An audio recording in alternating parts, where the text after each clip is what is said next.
आइए प्रोटीन के वर्गीकरण को समझें। प्रोटीन का वर्गीकरण अलग अलग आधार पर किया गया है। कभी इसे जल अपघटन के आधार पर विभाजित किया गया, तो कभी इनकी संरचना के आधार पर विभाजित किया गया। हम पहला वर्गीकरण देखें, आणविक संगठन के आधार पर या इनकी आणविक संरचना के आधार पर इनका वर्गीकरण। तो इन्हें दो भागों में बांटा गया है, रेशेदार प्रोटीन जिसे फाइब्रस प्रोटीन भी कहते हैं, और दूसरा हो गया आपका ग्लोब्यूलर प्रोटीन जिसे गोल दानेदार प्रोटीन भी कहते हैं। आइए पहले प्रकार पर चर्चा करें। पहला है आपका रेशेदार प्रोटीन। रेशेदार प्रोटीन में पॉलीपेप्टाइड की जो श्रृंखला होती है वो एक के बाद एक जुड़ते जाती है। ये एक सीधी श्रृंखला होती है या फिर ये थोड़ा शीट के फॉर्म में रहेगी। इस प्रकार इनमें एक के बाद एक ये पॉलीपेप्टाइड जुड़ते जा रहे हैं।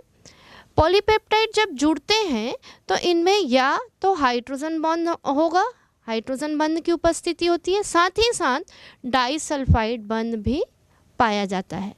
इन दोनों की उपस्थिति के कारण ये धागे की समान संरचना बनाते हैं और इसी आधार पर इन्हें हम रेशेदार प्रोटीन या फाइब्रस प्रोटीन कहते हैं। बात करें इनके उदाहरण की, उदाहरण से इनके गुणों पे हम आसानी से चर्चा कर सकते हैं। इनके उदाहरण हैं बाल और ऊन, फिर हमारी त्वचा, नाखून। तो इनके उदाहरण से आपको ये भी तो स्पष्ट हो गया कि ये जल में आघुलनशील होते हैं। तो जितने भी रेशेदार प्रोटीन हैं, फाइब्रस प्रोटीन हैं, ये जल में आघुलनशील होते हैं। दूसरी बात कि ये जो है हमारी संरचना बनाने में मदद करते हैं। त्वचा जो है वो किसी भी जीव की एक बाहरी ढांचा बनाती है, तो इनका मुख्य कार्य क्या हुआ, ये संरचनात्मक इकाई हैं। जितने भी रेशेदार प्रोटीन होते हैं ये संरचना बनाती हैं। हमने देखा है कि कुछ जीव जंतुओं में सींग पाए जाते हैं, तो ये जो सींग भी हैं वो फाइब्रस प्रोटीन, रेशेदार प्रोटीन के ही बने होते हैं। क्लियर है? तो देखिए कैरोटीन जिसमें नाखून, बाल, त्वचा, ऊन, सींग और कुछ पक्षियों के पंखों में ये कैरोटीन पाया जाता है जो कि रेशेदार प्रोटीन है।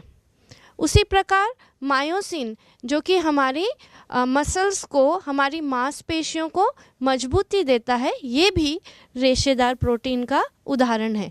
और इन्हीं की मदद से हम आसानी से शीतलन और संकुचन जैसी क्रियाएं कर पाते हैं। इसका हम आसानी से अपने हाथों को और पैरों को मूवमेंट दे सकते हैं। तो ये था रेशेदार प्रोटीन। अब बात करें ग्लोब्यूलर प्रोटीन की, जिसे हम गोल दानेदार प्रोटीन कहते हैं। नाम से ही समझ आ रहा है कि इनमें पॉलीपेप्टाइड जो होंगे वो एक दूसरे में उलझ जाते हैं। आइए देखें, ये जो पॉलीपेप्टाइड हैं ये आपस में क्या हो रहे हैं, कुंडलित होते जाते हैं। तो कुंडलित होने के कारण ये थोड़ी गोल संरचना बना देते हैं, जिससे इनका नाम पड़ गया है गोल दानेदार प्रोटीन। ये जल में घुलनशील होते हैं और इनका मेन काम क्या है कि ये जाकर बहुत सारी जैविक क्रियाएं हैं उस पे ये काम करते हैं। इनके उदाहरण हैं एंटीबॉडीज, हीमोग्लोबिन। अंडे में जो सफ़ेद भाग है ये भी दानेदार प्रोटीन का ही उदाहरण है। इसके बाद देखें मायोग्लोबिन, ये सभी दानेदार प्रोटीन के उदाहरण हैं। आइए दानेदार प्रोटीन और रेशेदार प्रोटीन दोनों के गुणों को इन सारणी के द्वारा हम दोनों में आसानी से अंतर कर सकते हैं। रेशेदार तथा गोल दानेदार प्रोटीन में अंतर। क्रमांक, आधार, गोल दानेदार प्रोटीन, ग्लोब्यूलर प्रोटीन। रेशेदार प्रोटीन, फाइब्रस प्रोटीन। पहला, संरचना। अम्लीय अथवा क्षारीय अमीनो अम्लों की शाखा युक्त त्रिविम संरचना द्वारा निर्मित। रेखीय संरचना। दूसरा, विलेयता, जल, तनु अम्ल अथवा क्षार में विलेय, केवल सांद्र अम्ल अथवा क्षार में विलेय। तीसरा उदाहरण, albumin, insulin, enzyme, carotene, myosin, collagen. चौथा, कार्य, जैव प्रक्रिया को उत्प्रेरित करना, चयापचय प्रक्रिया को नियमित करना, रोगों से बचाव करना। त्वचा, केश, नाखून, पंख, सींग आदि को संरचना प्रदान करना। दूसरा आधार जो कि प्रोटीन के वर्गीकरण के लिए है कि हमने उनका जब जल अपघटन किया, आप जानते हैं प्रोटीन कैसे बन रहे हैं, अमीनो अम्ल आपस में जुड़ते जाते हैं। जब ये अमीनो अम्ल आपस में जुड़ते हैं तो पेप्टाइड बंध बनते हैं जिससे प्रोटीन बन रहा है। जब हम इनका जल अपघटन करते हैं तो जल अपघटन करने से क्या उत्पाद प्राप्त हो रहे हैं उसके आधार पर फिर से इन्हें वर्गीकृत किया गया है। तो दूसरा आधार है इनके जल अपघटन के उत्पाद के आधार पर वर्गीकरण। चलिए देखें, तो पहला जो है ये है सरल प्रोटीन। सरल प्रोटीन ऐसे प्रोटीन होते हैं जिनका जब हम जल अपघटन करते हैं तो केवल वहाँ हमें अमीनो अम्ल ही प्राप्त होंगे। अमीनो अम्ल ही आपस में जब जुड़ कर पेप्टाइड बंध द्वारा ये इस प्रकार के प्रोटीन बनाते हैं, इन्हें हम कहेंगे सरल प्रोटीन। इन प्रोटीन में खास बात ये होती है कि ये हमारे शरीर की विभिन्न संरचनात्मक इकाइयाँ बनाते हैं। इनके उदाहरण हैं अंडे का सफ़ेद भाग, बाल में पाए जाने वाला केराटिन, उसके बाद चावल में पाए जाने वाला प्रोटीन, गेहूं में पाए जाने वाला ग्लूटेनिन। ये सारे सरल प्रोटीन के उदाहरण हैं। इनके जल अपघटन से केवल अल्फा अमीनो अम्ल प्राप्त होते हैं। आइए इसी के आधार पर जो दूसरा वर्गीकरण है वो देखें। दूसरा प्रोटीन जो कहलाएगा वो है संयुग्मी प्रोटीन। इस प्रोटीन में जब इनका जल अपघटन किया जाता है तो अमीनो अम्ल के अलावा भी हमें कुछ और अणु प्राप्त होते हैं। ऐसे अणु जो कि प्रोटीन नहीं हैं, जिनमें अमीनो अम्ल नहीं पाया जाता, इन्हें हम कहते हैं प्रोस्थेटिक समूह। तो ऐसे प्रोटीन जिनका जल अपघटन किया हमने तो वहाँ प्रोस्थेटिक समूह भी मिला। अमीनो अम्ल तो मिलेगा ही, हमें साथ में प्रोस्थेटिक समूह भी मिलता है। इसे हम कहते हैं संयुग्मी प्रोटीन। ये जो संयुग्मी प्रोटीन है ये प्रोटीन की जैविक क्रियाओं को नियंत्रित करते हैं, प्रोटीन के साथ जुड़ते हैं और उनकी जितनी भी जैविक क्रियाएं हैं उनको ये क्या करेंगे, नियंत्रित करेंगे। आइए सारणी में देखें कौन कौन से अप्रोटीन भाग जो हैं इन प्रोटीन में उपस्थित हैं। कुछ संयुग्मी अम्लों के संयुग्मी भाग। क्रमांक: संयुग्मी प्रोटीन, संयुग्मी भाग, प्रोस्थेटिक समूह। पहला न्यूक्लियोप्रोटीन, न्यूक्लिक अम्ल। दूसरा ग्लाइकोप्रोटीन, शर्कराएं। तीसरा लिपोप्रोटीन, लिपिड। चौथा फॉस्फोप्रोटीन, फॉस्फोरिक अम्ल। पांचवा क्रोमोप्रोटीन, कुछ रंगीन पदार्थ।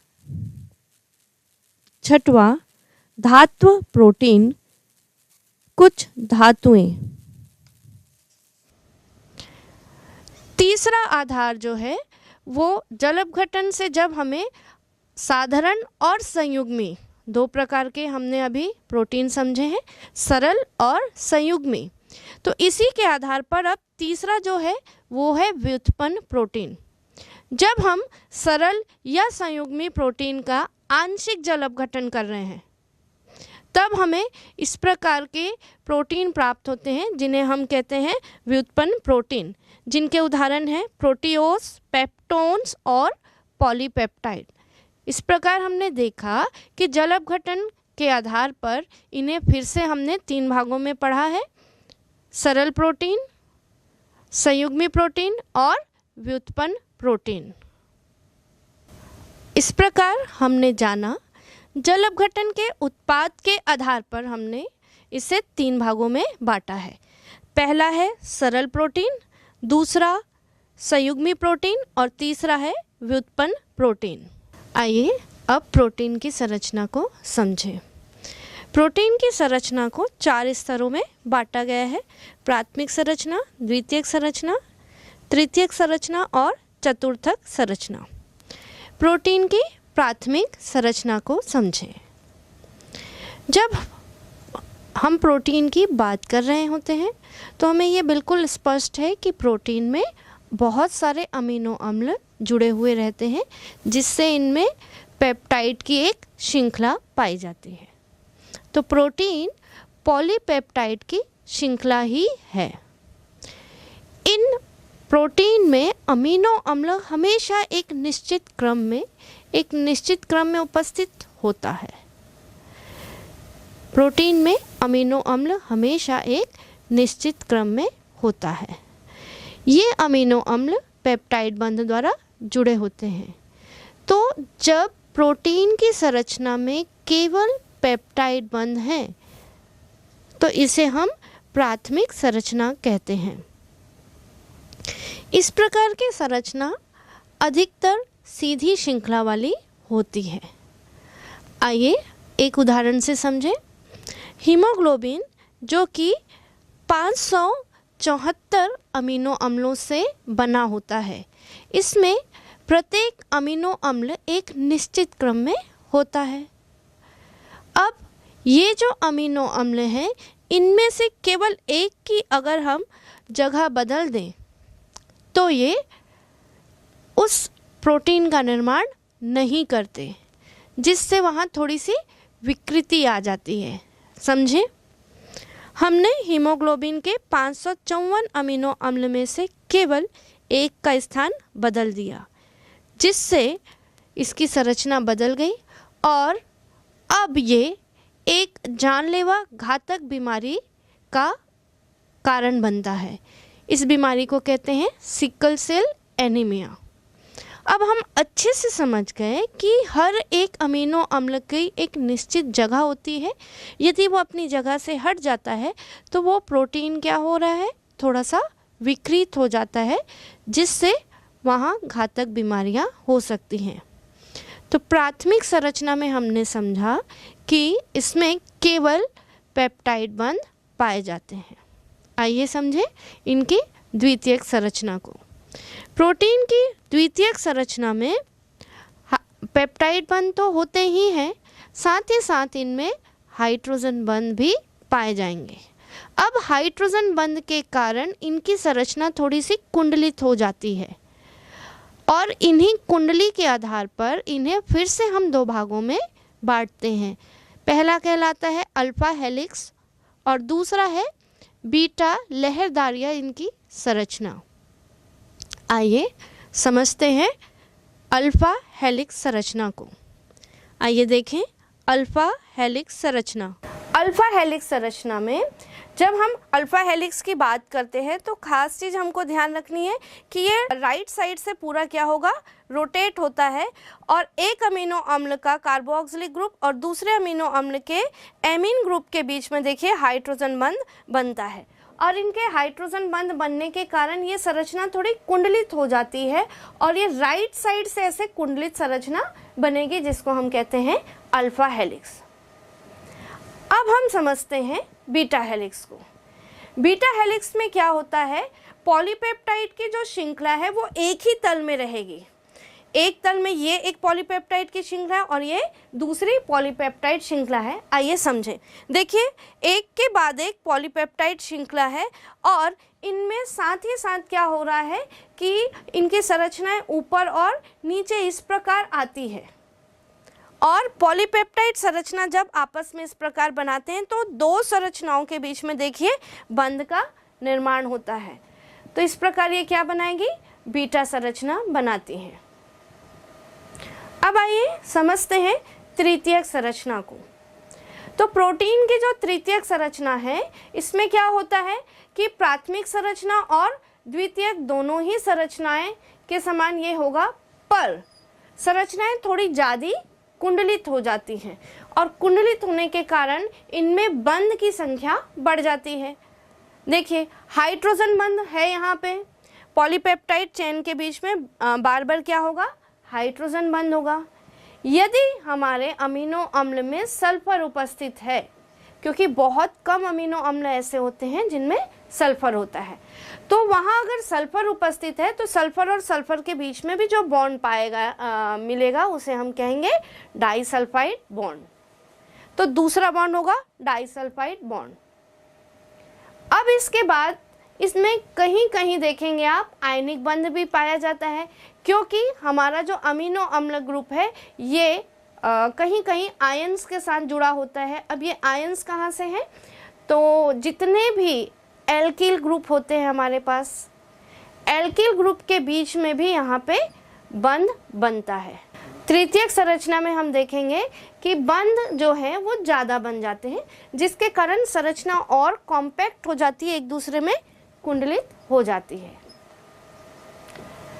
आइए चतुर्थक संरचना को समझें। प्रोटीन की चतुर्थक संरचना। हीमोग्लोबिन प्रोटीन की चतुर्थक संरचना को बनाता है। इसमें प्रोटीन की बहुत सारी यूनिट आपस में मिल जाती है और एक जटिल संरचना बनाती हैं। बहुत सारी कुंडलित संरचना इसमें उपस्थित होगी। आइए समझें प्रोटीन की चतुर्थक संरचना को। जब पॉलीपेप्टाइड की बहुत सारी श्रृंखलाएं, अलग अलग श्रृंखलाएं आपस में एक दूसरे के साथ बंध बना लेती हैं तो ये क्या हो जाती है, चतुर्थक संरचना। इसमें प्रत्येक जो पॉलीपेप्टाइड है उसको हम सब यूनिट बोलेंगे। तो मान लो हमारे पास 4 पॉलीपेप्टाइड है तो इसे हम 4 सब यूनिट कहेंगे और ये सारी सब यूनिट एक साथ इकट्ठा होकर इसकी चतुर्थक संरचना को बनाते हैं। अमीनो अम्ल आपस में जुड़ते हैं और जब ये जुड़ते जाते हैं तो प्रोटीन का निर्माण होता जाता है। तो जब अमीनो अम्ल जुड़ रहे होते हैं, देखिए एक अमीनो अम्ल का कार्बोक्सिलिक समूह, उसमें उपस्थित OH और दूसरे अमीनो अम्ल का एमीन समूह, उसका H, ये दोनों आपस में क्रिया करते हैं और जल का एक अणु बाहर निकलता है। जैसे ही जल का एक अणु बाहर निकलता है, इनके मध्य एक बंध बनता है जिससे दोनों अमीनो अम्ल आपस में जुड़ जाते हैं। इस बंध को हम पेप्टाइड बंध कहते हैं और इसी पेप्टाइड बंध के द्वारा ये अमीनो अम्ल आपस में जुड़ कर प्रोटीन का निर्माण करते हैं। जब प्रोटीन का निर्माण हो रहा है, केवल 2 अमीनो अम्ल आपस में जुड़ते हैं, इसे हम डाइपेप्टाइड कहते हैं। अगर 2 से ज़्यादा अमीनो अम्ल है, 3 अमीनो अम्ल आपस में जुड़ रहे हैं तो इसे हम ट्राइपेप्टाइड कहते हैं और 4 अमीनो अम्ल जुड़ रहे हैं तो इसे हम टेट्रापेप्टाइड बंध कहेंगे। इसी प्रकार 5 अमीनो अम्ल जब जुड़ते जाएंगे इन्हें हम पेंटापेप्टाइड कहेंगे। प्रोटीन का विकृतीकरण। जब कभी भी हम प्रोटीन में या तो ताप बढ़ा दें या फिर उनमें किसी भी प्रकार का रसायन मिलाते हैं, ज़्यादातर अम्ल मिलाने से या pH बदल देने से और कभी कभी ऐसा होता है कि विकिरणों के प्रभाव से जो प्रोटीन होता है उसकी संरचनाओं में परिवर्तन आ जाता है। आइए समझें। देखिए, जब हम अंडे को उबालते हैं, इसके ताप में परिवर्तन हो रहा है और अंडा उबलने के बाद इसका जो सफ़ेद हिस्सा है वह प्रोटीन भाग जो कि ग्लोब्यूलर प्रोटीन था वो रेशेदार प्रोटीन में बदल जाता है। इसे हम प्रोटीन का विकृतीकरण कहते हैं। प्रोटीन का जो विकृतीकरण है ये केवल द्वितीयक और तृतीयक संरचना में होता है। अब ऐसा क्यों है? क्योंकि द्वितीयक और तृतीयक संरचना में हाइड्रोजन बंध पाया जाता है। जैसे ही हम विकृति कारक, ताप या फिर पीएच वहाँ मिलाते हैं तो ये हाइड्रोजन बंध धीरे धीरे टूट जाते हैं और हाइड्रोजन बंध के टूटने के कारण ये जो कुंडलित संरचनाएं हैं ये वापस सीधी हो जाती हैं। तो आपका दानेदार जो प्रोटीन है वो रेशेदार प्रोटीन में बदल जाता है। और जब कभी भी हम प्रोटीन का विकृतीकरण करते हैं तो वहाँ पे एंट्रोपी में परिवर्तन होता है, एंट्रोपी बढ़ जाती है। साथ ही प्रोटीन के विकृतीकरण करने से जो प्रोटीन है उसकी सक्रियता, उसकी कार्यक्षमता नष्ट हो जाती है, तो इसे हम कहते हैं प्रोटीन का विकृतीकरण। अब इनके प्रकार देखें। प्रोटीन का विकृतीकरण अनुत्क्रमणीय और उत्क्रमणीय दो प्रकार का होता है। यदि आप वहाँ से विकृति कारक को हटा दें और प्रोटीन अपनी पुरानी स्थिति में आ जाता है, इसे हम कहते हैं प्रोटीन का उत्क्रमणीय विकृतीकरण। और यदि विकृति कारक को हटा देने पर भी प्रोटीन अपनी पुरानी स्थिति में नहीं आ पाता, इसे हम कहते हैं प्रोटीन का अनुत्क्रमणीय विकृतीकरण। इसके उदाहरण हैं, अंडे को जब हम उबाल दें तो ये दानेदार प्रोटीन से रेशेदार प्रोटीन में बदल रहा है। और दूसरा उदाहरण लेंगे इसका, दूध से दही का बनना। चलिए प्रोटीन के कार्य को समझें। प्रोटीन मेम्ब्रेन प्रोटीन का भी काम करता है। जितनी भी कोशिकाएं हैं उनकी झिल्ली प्रोटीन की बनी होती है। प्रोटीन हार्मोन्स में भी उपस्थित होते हैं। हमारे शरीर में हार्मोन्स विभिन्न क्रियाओं का क्या करते हैं? नियंत्रण करते हैं। आगे देखें, रक्त प्रोटीन, प्लाज्मा प्रोटीन और हीमोग्लोबिन ये परिवहन में मदद करते हैं। एल्ब्यूमिन ये लीवर में संश्लेषित होने वाला प्रोटीन है। ये बिलिरुबिन को लाने ले जाने का काम करता है। बीटा ग्लोब्यूलिन प्लाज्मा में आयरन को स्थानांतरित करता है। एक्टिन और मायोसिन ये मांसपेशियों में पाया जाता है, जिससे मांसपेशियों में क्या होगा? संकुचन और शीतलन होता है। अब देखें एंटीबॉडीज़। एंटीबॉडीज़ भी प्रोटीन ही है। हमारे शरीर में बाहर से आक्रमण करने वाले रोग कारकों से हमारे शरीर की रक्षा करता है। तो ये भी क्या होते हैं? प्रोटीन होते हैं।